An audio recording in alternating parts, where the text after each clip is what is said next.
আল্লাহকে যত মানবো, রসুলকে যত মানবো, তত বেশি এই দুইজনের কাছে হব।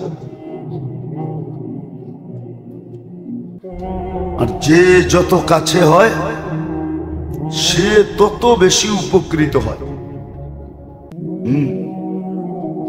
সে তত বেশি উপকৃত হবে।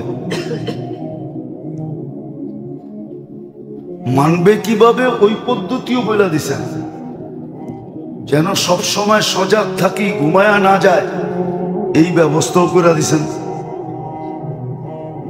এই যে শাবানের মাসটা চলতেছে, রজব চলে গেছে, শাবান চলতেছে, সামনে রমজান আসতেছে, আগামী শুক্রবারে দিন গিয়া রাত্রে শবে বরাত হবে।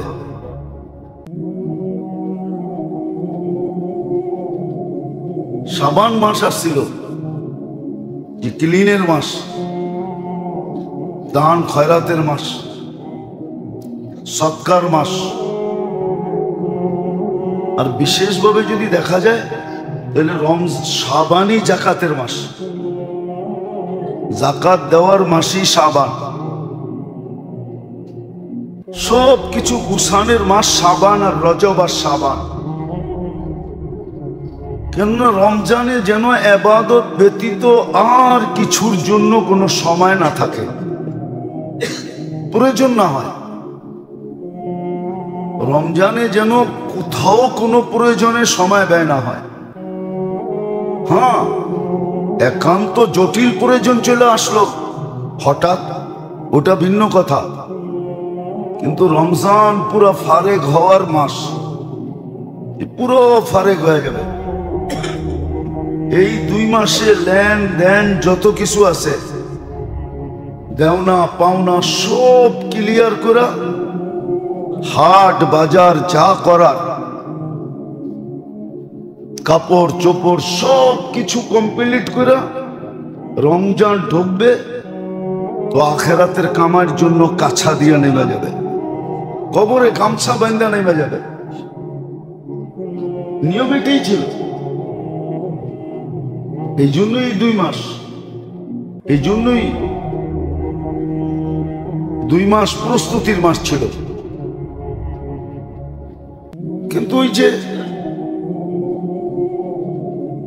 সারা বছর যেমনি চলে, রমজানও অমনি চলবে। শাবান রজব অমনি, রজব চলে গেছে, শাবান চলতেছে, ওটাও অমনি চলবে। শাবান চলে গেছে, আজকে 8 তারিখ শাবানের, এটাও চলে যাবে। আগের সিস্টেম, এই সিস্টেম চেঞ্জ হয় না। তো আল্লাহর যত বেশি হুকুম মানবে তত বেশি কাছে হবে। আর হুকুম মানার পদ্ধতিও শিখাইয়া দিছেন। আবার সব সময় সজাগ রাখার লোক নির্ধারণ করে দিছেন। লোক নির্ধারণ করে দিছেন, লোক নির্ধারণ করে দিছেন। লোক নির্ধারিত পদ্ধতি বিলকুল সুস্পষ্ট, কি পদ্ধতি হবে। আবার এর ভিতরে বড় বড় সুযোগ দিয়ে দিছেন, বড় বড় সুযোগ ঢুকাইয়া দিছেন, যাতে একদিনে 100 দিনের কামাই হয়, এক রাত্রে জিন্দেগির কামাই হয়, রেখে দিছেন। এই জন্য মেরে দোস্ত, সজাগ হই, সজাগ। আজকে তো সজাগ করা হইতেছে, একদিন আমি নিজে নিজে সজাগ হয়ে যাব। হ্যাঁ, নিজে নিজে সজাগ হব, কিন্তু কাজে দিবে না। আজকে সজাগ করা হইতেছে, আমি সজাগ হইতেছি না। একদিন আমি সজাগ হব, কিন্তু কোনো সুযোগ থাকবে না। তাহলে আপনি একটা কথা ভাবেন, এত ছোট জীবন দিয়া জান্নাতের মজা কি জানেন? কয়টা? জান্নাতের মজা 2টা। কয়টা? সবচেয়ে বড় মজা এই 2টা। মজা বোঝেন তো, স্বাদ বোঝেন তো। প্রথম মজা হইল মা তাস্তাহি আনফুসুকুম, মনে যা যাবে তা মিলবে। দ্বিতীয় জান্নাতের মজা হলো চোখে যেটা লাগবে ওটা মিলবে, ওটা আপনার চোখে লাগছে তো কি। আজকাল অনেক কিছু চোখে লাগে, বেশি দেখলে গালি দেয়, জুতা দেখায়, হাত বাড়ালে চুর পোয়া বাড়ি দেয়, ঠিক না? কি চোর কয় না, ডাকাত কয়, ঠিক না? অ্যাকশন শুরু হয়, ঠিক না? চোখে কিন্তু অনেক কিছুই লাগে, ঠিক না?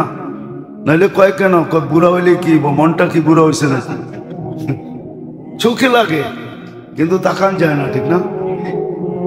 জান্নাতে এরকম না, জান্নাতে দ্বিতীয় মজা তালুদ্দু আয়ুনুকুম, যা চোখে লাগবে তোমার, জান্নাতের মজা।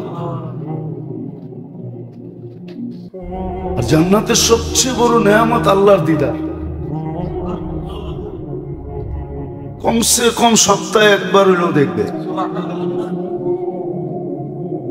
আর আল্লাহকে যখন দেখবে ইসদাদা হুসনা ওয়া জামালা, তো হোসনও বেড়ে যাবে, রূপও বেড়ে যাবে। মানুষ জিজ্ঞাসা করবে কালকে দেখলাম, আজকে তো তোমার অন্যরকম দেখা যায়। তো বলবে সুরনা রব্বানা, কালকে আল্লাহর সাথে দেখা হয়েছিল, এই জন্য রূপ বেড়ে গেছে।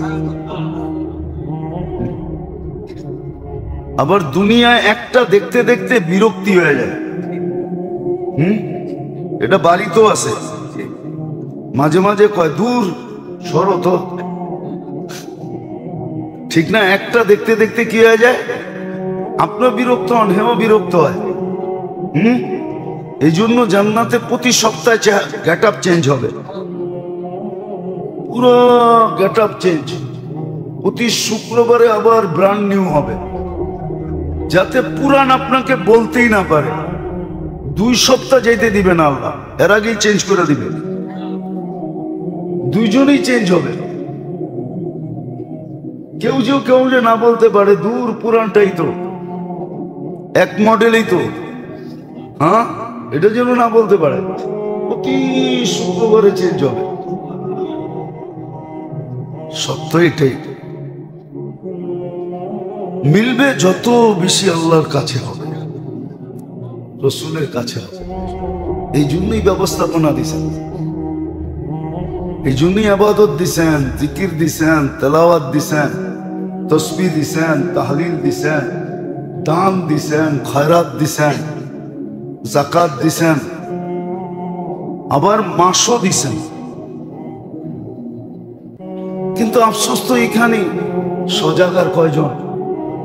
বেশিরভাগই তো আমরা ঘুমন্ত, শতকরা একজনও তো সজাগ না। লাখে 2-5 জন পাওয়া যাবে, বাকি তো আমরা সব ঘুমান্ত। এই জন্য আসেন, শাবান মাসটা চলতেছে, আবার দেখতে দেখতে শেষ হয়ে রমজান চলে আসবে যদি আল্লাহ বাঁচায় রাখে। এই জন্য রমজানের প্রস্তুতি স্বরূপ শাবান মাসটায়, রমজান মাসের জন্য যা প্রয়োজন, ঈদের জন্য যা প্রয়োজন, আরে এখন কিনলে তো আপনি বীর ছাড়াও কিনতে পারতেছেন, 2 পয়সা সস্তায়ও কিনতে পারতেছেন। কিন্তু কেন যে বোঝে না, এটাও বুঝি না। বীর বাটটাই মনে হয় আমরা পছন্দ করি, 2 পয়সা বেশি যাক ওটাই পছন্দ করি। নাইলে এই 2 মাসে যদি বাজার সাজার হয়ে যেত, তাহলে কিন্তু বীরবারটা ছাড়াও কিনা যেত। কি 10টা দেখে একটা কিনা যেত, ঠিক না? সবাই যখন রমজানে হুমরি খায়া পড়ে, তো দোকানদাররাও এরকম বাবলয় যে বিনা পয়সায় দিতেছে। মাঝে মাঝে আমরা রাস্তাঘাটে দেখি সিএনজি নিতে হয়, তো সিএনজি দেখি, এটা চোখে দেখা বলতেছি। সিএনজিতে যখন ঢুকি তো রাত্র হয় 2টা-3টা হয়। আজকে রাত্র আমি 4:30টায় ঢুকছি ঢাকা শহরে, তো রাত্র হয়তো তো খোঁচাইতে খোঁচাইতে উঠায় লাগায় দেয় না। ও বাবু এরকম দেখায় মনে হয় যে বিনা পয়সায় দিতেছে। কি হ্যাঁ, আবার 10 টাকা বকশিস না দিলে বনাটের কাছেও যায় না। ঘুষ সব জায়গায় আছে, ঘুষ পদ্ধতি ভিন্ন আর কি। যা দেখেন 1000 গাড়ি ঢুকছে, 500 গাড়ি ঢুকছে, 10,000 করে কত, 10 টাকা করে কত হইলো? হ্যাঁ না, 100 গাড়ি ঢুকছে, মনে করেন 10 টাকা করে কত? 10,000। না না না, ঠিকই আছে, 1000। 100 গাড়ি তো ঢুকে না, 500-700 গাড়ি ঢুকে, তাহলে বেতনও পায়, কর্মচারীর এটাও পায়, ঠিক না? তো বাপভঙ্গি এরকম দেখায় যে বিনা পয়সায় দিতেছে। কি বিনা পয়সা দিতেছে? মাঝে মাঝে বলতেও হয়, কিরে ফাও দিলি নাকি? তোর বাপভঙ্গিতে তো বোঝা যায় ফাও দিলি। তা আপনি তো ওই সময় দোকানে যে হুমরি খেয়ে পড়বেন, যে সময় সেলসম্যানরা এরকম বাপ দেখাবে, একটাতে 2টা দেখাইতে দিবে না, 5টা গাড়িটা গাঁটতে দিবে না, 2টা দেখলেই বা নিলেন নেড়ে যান, মনে হয় যে মাংনা দিবে। আমরাও অভ্যস্ত হয়ে গেছি, আমরাও ধাক্কা খাইতে অভ্যস্ত হয়ে গেছি। আরেকটা তো বলাই যায় না, বলতে গেলে হিতে বিপরীত হইতে পারে। মা বোনরা মনে হয় বীরবারটাই পছন্দ করে। কি বীরবারটাই পছন্দ করে? নাইলে ঈদের বাজার এখন করে না কেন? ওই চান্দ্রাইতেই করবো কেন? শেষ 10 দিনই করবে কেন? রমজানই করবে কেন? অথচ রমজানে করার তো যেটা দরকার ছিল এটা তো করেই না। দোতালার উচিত ছিল 3 তালা অথবা নিচতলা আলাকে বলা, তুমি ইফতারি পাকাও না, আমি পাকামো। কেন? শুনছি 1 ডুব পানি দিয়ে ইফতার করাইলে নাকি জাহান্নাম থেকে মুক্তি মিলে, তো আমি ডেলি তোমার জন্য ইফতারি বানায় পাঠাবো, আমার জাহান্নাম থেকে মুক্তি মিলবে। তাইলে এটা করতো, এটা তো করে না, এটা তো করে না। যা হোক, আল্লাহ আমাদেরকে বুঝার তৌফিক দান করে। এই যে শাবানের মাসটা চলতেছে, রজব চলে গেছে, শাবান চলতেছে, সামনে রমজান আসতেছে, আগামী শুক্রবারে দিন গিয়া রাত্রে শবে বরাত হবে।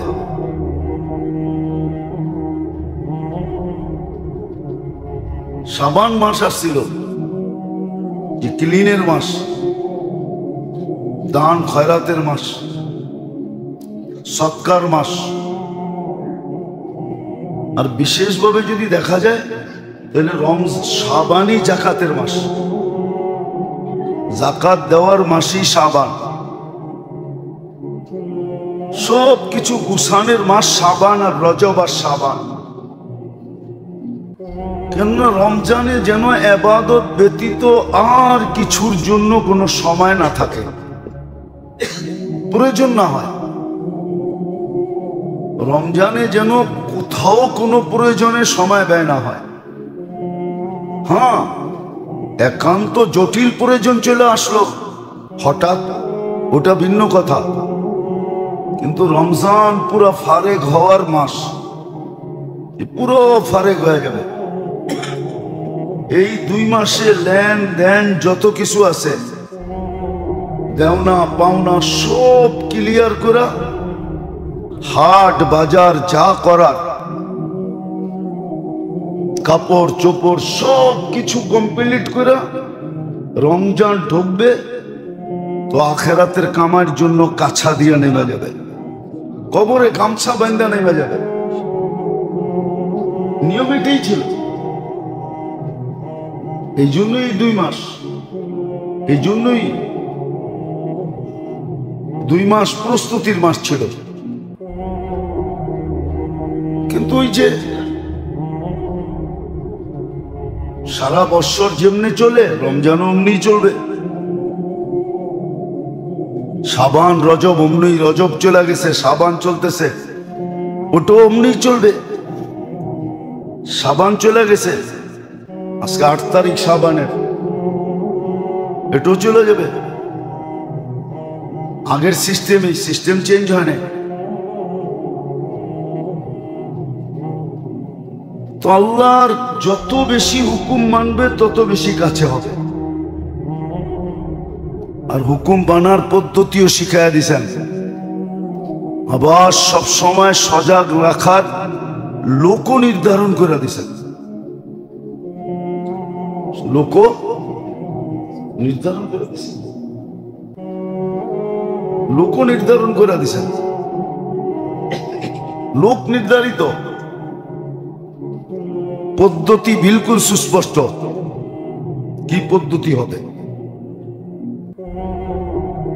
আবার এর ভিতরে বড় বড় সুযোগ দিয়ে দিছেন, বড় বড় সুযোগ ঢুকাইয়া দিছেন, যাতে একদিনে 100 দিনের কামাই হয়, এক রাত্রে জিন্দেগির কামাই হয়, রেখা দিছেন। এই জন্য মেরে দোস্ত, সজাগ হই, সজাগ। আজকে তো সজাগ করা হইতেছে, একদিন আমি নিজে নিজে সজাগ হয়ে যাব। হ্যাঁ, নিজে নিজে সজাগ হব, কিন্তু কাজে দিবে না। আজকে সজাগ করা হইতেছে, আমি সজাগ হইতেছি না। একদিন আমি সজাগ হব, কিন্তু কোনো সুযোগ থাকবে না। নাহলে আপনি একটা কথা ভাবেন, এত ছোট জীবন দিয়া জান্নাতের মজা কি জানেন? কয়টা?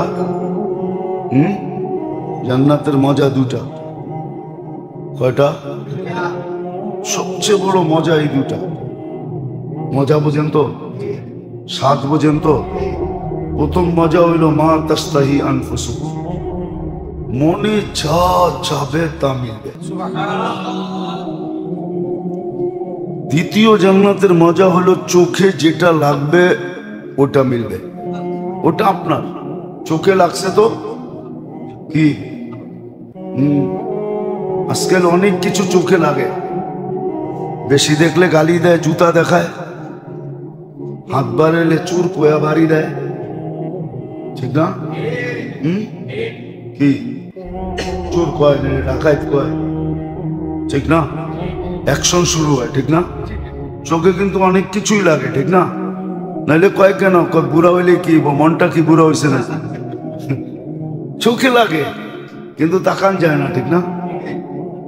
জান্নাতে এরকম না। জান্নাতে দ্বিতীয় মজা, তালুদ্দু আয়ুনুকুম, যা চোখে লাগবে তোমার, জান্নাতের মজা। আর জান্নাতের সবচেয়ে বড় নেয়ামত আল্লাহর দিদার। কমসে কম সপ্তাহে একবার হইলেও দেখবে। আর আল্লাহকে যখন দেখবে, ইসদাদা হুসনা ওয়া জামালা, তো হোসনও বেড়ে যাবে, রূপও বেড়ে যাবে। মানুষ জিজ্ঞেস করবে, কালকে দেখলাম, আজকে তো তোমার অন্যরকম দেখা যায়। তো বলবে সুরনা রব্বানা, কালকে আল্লাহর সাথে দেখা হয়েছিল, এই জন্য রূপটুপ বেড়ে গেছে। আবার দুনিয়ায় একটা দেখতে দেখতে বিরক্তি হয়ে যায়। এটা বাড়িতেও আছে, মাঝে মাঝে কয় দূর সরো তো, ঠিক না? একটা দেখতে দেখতে কি হয়ে যায়, আপনার বিরক্ত হন, হেও বিরক্ত হয়। এই জন্য জান্নাতে প্রতি সপ্তাহে গেট আপ চেঞ্জ হবে, পুরো গেট আপ চেঞ্জ। প্রতি শুক্রবারে আবার ব্র্যান্ড নিউ হবে, যাতে পুরান আপনাকে বলতেই না পারে। 2 সপ্তাহ যেতে দিবে না আল্লাহ, এর আগেই চেঞ্জ করে দিবে। দুইজনেই চেঞ্জ হবে। কেউ যে না বলতে পারে, দূর পুরানটাই তো, এক মডেলই তো, হ্যাঁ, এটা যেন না বলতে পারে। প্রতি শুক্রবারে চেঞ্জ হবে। সত্য এটাই, মিলবে যত বেশি আল্লাহর কাছে হবে, রসুলের কাছে হবে। এই জন্যই ব্যবস্থাপনা দিছেন। সম্মানিত উপস্থিতি, কোরআন হাদিস থেকে যতটুকুই তেলাওয়াত করলাম, আশা রাখি একই সামনে রেখে কিছু কথা রাখবো, সাথে সাথে দোয়ার দরখাস্ত। আল্লাহ আমাদেরকে বুঝার এবং মানার তৌফিক দান করেন। বুঝে আসুক আর না আসুক, স্বীকার করি আর না করি, চিরসত্য এটাই, মানুষ আল্লাহকে যতটুকু মানবে ততটুকুই আল্লাহর কাছে হইতে থাকবে। কাছে হওয়ার মাধ্যম একমাত্র, কাছে হওয়ার পথেও একমাত্র আল্লাহকে মানা আর আল্লাহর রাসূল সাল্লাল্লাহু আলাইহি ওয়াসাল্লামকে মানা। যত বেশি আল্লাহকে মানবে তত বেশি আল্লাহর কাছে হবে। আর চিরাচরিত নিয়ম এটাই, কাছের মানুষই উপকৃত হয় বেশি। যে যত বেশি আল্লাহর কাছে হবে, আল্লাহর অফুরন্ত ভান্ডার থেকে সে তত বেশি উপকৃত হবে। শুধু ভান্ডার থেকে উপকৃত হবে না, বরং আল্লাহর শক্তি থেকে, কুওয়াত থেকে, কুদরত থেকে, এমনকি আল্লাহর জাত থেকে সে তত বেশি উপকৃত হবে। আর এটাও সত্য, সমস্ত ভান্ডার আল্লাহর কাছে। ইন্দানা খাজাইন, একটা ভান্ডার না, সব জিনিসের ভান্ডার আল্লাহর কাছে। আর এটাও সত্য, মানুষ সবচেয়ে বড় মুহতাজ, মুখাপেক্ষী। মুখাপেক্ষিতা যদি দূর করতে হয়, তাহলে আল্লাহর কাছ থেকে নেওয়া ছাড়া কোনো গতি মানুষের জন্য নাই, কোনো দিক নাই। আল্লাহর কাছ থেকে নিয়েই প্রয়োজন মেটাইতে হবে, আল্লাহর কাছ থেকে নিয়েই প্রয়োজনগুলা মেটাইতে হবে। এছাড়া মিটানোর কোনো রাস্তা মানুষের সামনে নাই। মানুষ কেন, কোনো সৃষ্টির সামনেই নাই। এই জন্য যত বেশি আল্লাহকে মানবে আর আল্লাহ রাসূল সাল্লাল্লাহু আলাইহি ওয়াসাল্লামকে মানবে, তত বেশি দুইজনের কাছে হবে। আর যত বেশি হুকুম থেকে দূরে সরবে, যত বেশি হুকুম থেকে দূরে সরবে। হ্যাঁ, হইতে পারে দুনিয়ায় কপালে যা লেখা আছে ওটা তো মিলবে, যেই কোনো ভাবেই, যেই কোনো পদ্ধতি ওটা মিলবে, যেই কোনো ভাবে মিলবে ওটা। কেননা লেখা আছে বিদায় মিলবেই। কিন্তু আখেরাত যে মিলবে না, এটা চিরসত্য। কেননা আখেরাত ভাগ্যের উপরে নির্ধারিত না, আখেরাত তো নির্ধারিত হইল প্রচেষ্টার উপরে। আর এটা সুস্পষ্ট, আল্লাযীনা জাহাদু ফীনা লানাহদিয়ান্নাহুম সুবুলানা, চেষ্টার উপরে নির্ভর করে। খোলা রাখা আছে, ওপেন রাখা আছে। যে যত চেষ্টা করবে তত বেশি আখেরাত মিলতে থাকবে। এটা ওপেন, সীমাবদ্ধতা নাই যে এর বেশি তোমার মিলবে না, বরং ওটা ওপেন। আর বলে দিছে যত তুমি নিতে পারো, তোমার প্রচেষ্টার ইচ্ছার উপরে নির্ভর করে। তো যেটা বুঝাইতেছিলাম, যে যত বেশি আল্লাহর হুকুম মানবে তত বেশি আল্লাহ সহ আল্লাহর নৈকট্য লাভ করবে। আর কাছের মানুষটা সবচেয়ে বেশি উপকৃত হয়।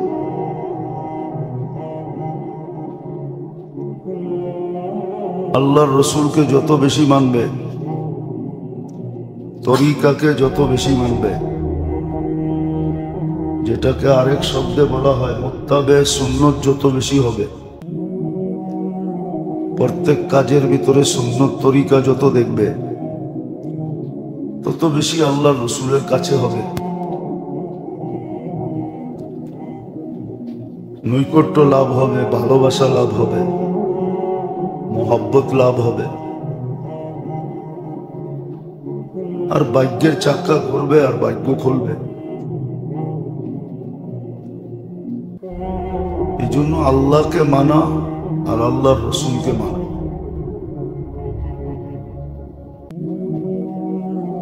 যে মনে করে যে আমি আল্লাহ আল্লাহ রসুলের মুহতাজ, ওই মানবে। যে মুহতাজ মনে না করে ও মানবে না।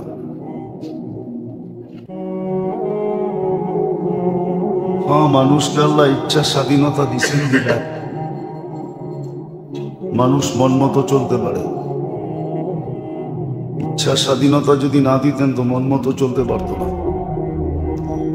তখন তো প্রত্যেক কদম উঠায়া উঠায়া চলতে হতো।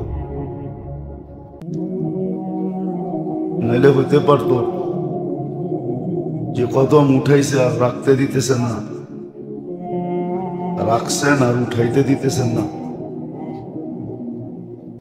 এটারও কিন্তু উদাহরণ দুনিয়াতে আছে। কদম রাখছে আর উঠাইতে পারে না, যেটাকে আমাদের শব্দে প্যারালাইসিস বলি, আর উঠাইতে পারতেছে না।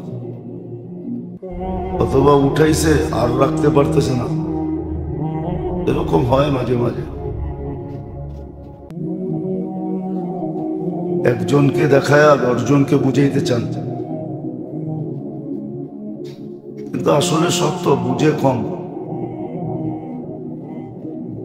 এটাও কারণ আছে,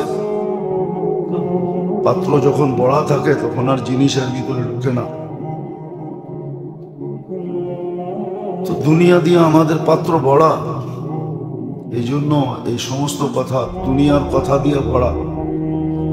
যুক্তি, তর্ক, শিক্ষা, দীক্ষা এগুলা দিয়ে ভরা। এই জন্য বুঝে আসে না। নাহলে বুঝা কোনো কঠিন ছিল না।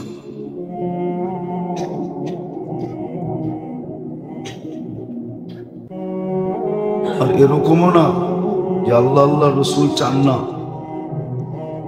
অনেক মানুষ আছে যাই যে মেলা পছন্দ করে না, মানুষকে কাছে যেতে দেয় না। বিশেষ বিশেষ লোক ছাড়া কেউ যেতে পারে না। এরকম সিস্টেম দুনিয়াতে আছে। আল্লাহ আল্লাহ রসুলের সিস্টেম এরকম না। ইচ্ছা করলে সবাই কাছে হইতে পারে। বিশেষত্ব ওইখানে নাই, দুনিয়াতে আছে বিশেষত্ব। দুনিয়াতে রুটিন আছে। এই সময় থেকে এই সময় পর্যন্ত যাওয়া যাবে, তারপরে যাওয়া যাবে না। এরা এরা দেখা করতে পারবে, আর কেউ পারবে না। সবার জন্য উন্মুক্ত না। কিন্তু আল্লাহ আল্লাহ রসুল এরকম না, সবার জন্য উন্মুক্ত, সব সময় উন্মুক্ত। নাহলে আপনি একটা কথা চিন্তা করেন, চিন্তার বিষয়, কিন্তু চিন্তা করলে বুঝে আসবে, নাহলে বুঝে আসবে না। মানুষ যখন উন্নত হয় তো উন্নত এলাকায় থাকে, তখন আর নিম্ন এলাকায় থাকে না। উন্নত মানে শিক্ষা দীক্ষা দ্বারা উন্নত, চাকরি বাকরি দ্বারা উন্নত, টাকা পয়সা দ্বারা উন্নত, সয় সম্পত্তি দ্বারা উন্নত। তখন সে দেখবেন উন্নত এলাকায় থাকে, নিম্ন এলাকায় থাকে না। মনে হয় বুঝাইতে পারি না। মানুষ যখন শিক্ষায় দীক্ষায় উন্নত হয় তো উন্নত এলাকায় থাকে। পদে সদে যদি উন্নত হয় তো উন্নত এলাকায় থাকে, টাকা পয়সা যদি বেশি হয় তো উন্নত এলাকায় থাকে, উন্নত ফ্ল্যাটে, উন্নত বাড়ি, সব কিছু উন্নত জায়গায় থাকে। আর লো লেভেলে থাকতে চায় না, পার্সোনালিটি নিয়ে থাকতে চায়, ঠিক না? বুঝেছে? আচ্ছা, আল্লাহর চেয়ে উন্নত কে আছে? আল্লাহর চেয়ে অ্যাবিলিটি ওয়ালা কে আছে? আল্লাহর চেয়ে শিক্ষা দীক্ষা ওয়ালা কে আছে? সবাই তো আল্লাহর থেকে নিয়েই বড় হলো, ঠিক না? আল্লাহ নিজের ঘরটা সর্ব জায়গায় কেন দিলেন? এটারও তো একটা বিশেষত্ব রাখা দরকার ছিল, যে সোসাইটি বুঝা দিন আমি উন্নত। এটা তো গলি গুলি, চর মর, গ্রাম গুরাম, পাহাড় পর্বত সব জায়গায় দিয়ে দিলেন, কোনো জায়গা বাদ রাখলেন না। আবার নিজের ঘর হিসাবে মাইনেও নিলেন। কোনো বাধ্যবাধকতা দিলেন না। অনেকে আছে দাওয়াত দিলে মেনু বইলা দেয়, আপনি দাওয়াত গ্রহণ করতে পারি, কিন্তু আমি এই আইটেম খাই, এগুলা করতে হবে। আল্লাহ তো কোনো মেনুও দিলেন না, বাধ্যবাধকতা দিলেন না যে আমার ঘর বিল্ডিং হইতে হবে, টাইলস লাগতে হবে, দামি দামি দিস দিয়া সাজাইতে হবে। আল্লাহর ঘর তো খের দিয়া বানাইলেও হয় না? খেরের মসজিদ নাই, এখন হয়তো নাই, ছিল তো। কেন? বোঝা গেল বন্দা যেন সহজে আল্লাহর কাছে হইতে পারে, 2 কদম দিয়েই যেন কাছে হইতে পারে, নিজের মহল্লায় বসেই যেন হইতে পারে, আরেক মহল্লায় যেতে না হয়, একটু দূরের ডিস্টেন্সে যেতে না হয়, কাছে থেকে কাছে অল্প চলেই যেন হইতে পারে। বাবার বিষয় কিন্তু নাইলে আপনি পুরান টাউন চিন্তা করেন, গলি গলি মসজিদ না তো করেন নাই, যে এত কাছে কাছে মসজিদ বানাইছো কেন? কোনো বাধ্যবাধকতা তো নাই, আছে নাকি? কেন? মানুষের দিকে তাকাইলে একরকম দেখি, আল্লাহর দিকে তাকাইলে আরেক রকম দেখি। মানুষ একটু উন্নত হইতে দেরি, উন্নত এলাকায় যেতে দেরি করে না, উন্নত এলাকা খোঁজে। উন্নত এলাকা কোনটা? ওইখানে যে থাকে। বহুত মানুষ আছে ভাড়া তোলে এখানে, খরচ করে ওইখানে, থাকতে চায় না। জিজ্ঞাসা করলে সাদা মাঠা জবাব দেয়, এই ছেলে পেলে বড় হইতেছে তো একটা ভালো পরিবেশ দরকার, ছেলে পেলে মানুষ করতে হবে।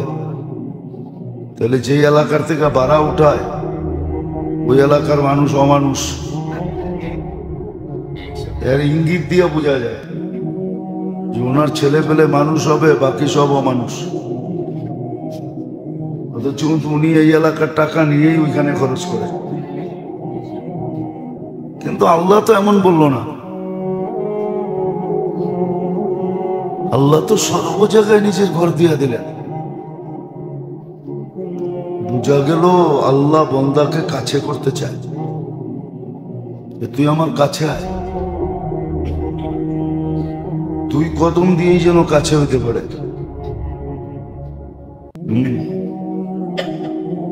এই জন্যই তো মসজিদের সাথে যাদের ঘনিষ্ঠ সম্পর্ক, মসজিদকে যারা ভালোবাসে, ঘনিষ্ঠ সম্পর্ক, নিজের মনকে মসজিদে লটকায় রাখে,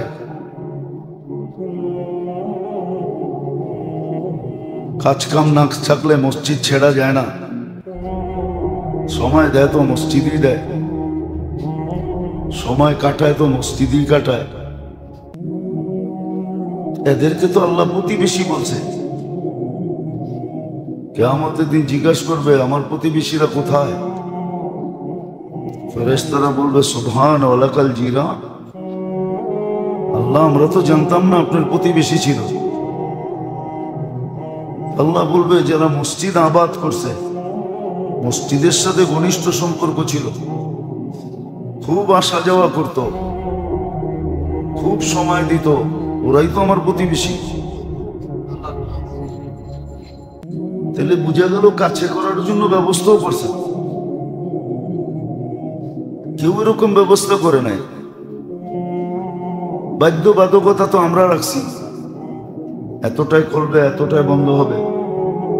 আল্লাহ তো বাধ্যবাধকতা রাখেন নাই। আল্লাহ তো বাধ্যবাধকতা রাখেন নাই। আল্লাহ বলছে তোমার জন্য কোনো সময় নেই,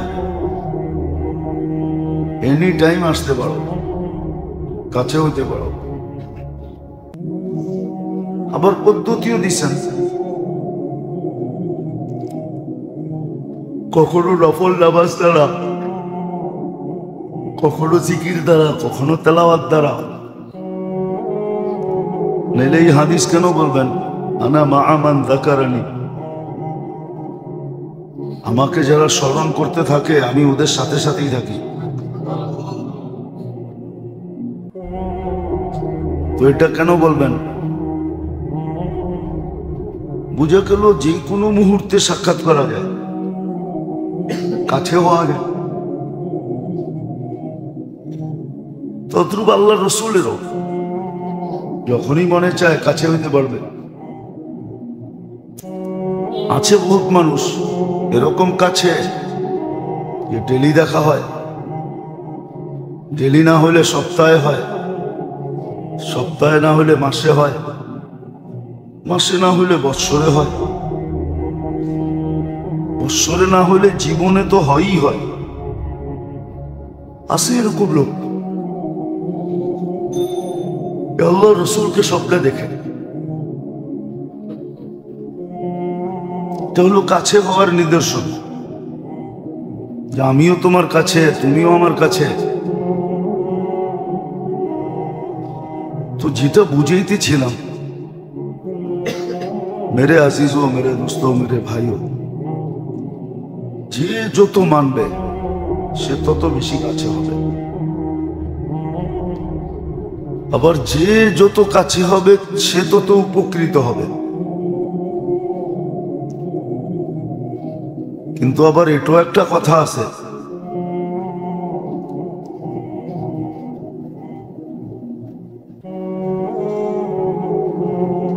নখরা কিন্তু কাঠের মানুষের সাথেই হয়।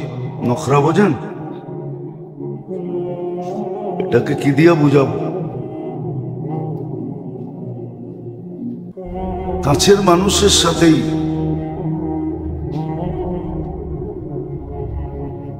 যত ধরনের ভালোবাসার মুআমালা আছে, ব্যবহার আছে, ওটা কাছের মানুষের সাথেই হয়।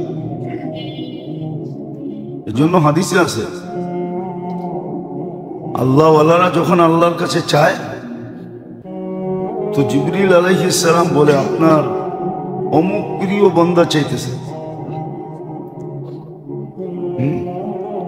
মানুষ কিন্তু ভালোবাসা লুকায় রাখতে চায়। কিছু ভালোবাসা আছে এটা কি চলে, গোপনে গোপনে চলে, বেশি একটা প্রকাশ করতে চায় না। কেননা প্রকাশ করলেই সমস্যা, হয়তো ইজ্জত যাবে, মান সম্মান যাবে, মানুষ খারাপ বলবে। আল্লাহ কিন্তু ভালোবাসা লুকায় রাখা। যেই বান্দাকে ভালোবাসে এটা ওপেন করে দেয়। প্রথম জিবরিল আলাইহিস সালামকে ডাইকা বলে অমুকের সাথে ভালোবাসা, তুমিও বাসো। এরকম উপর থেকে এলান হইতে হইতে হইতে জমিন পর্যন্ত আসে।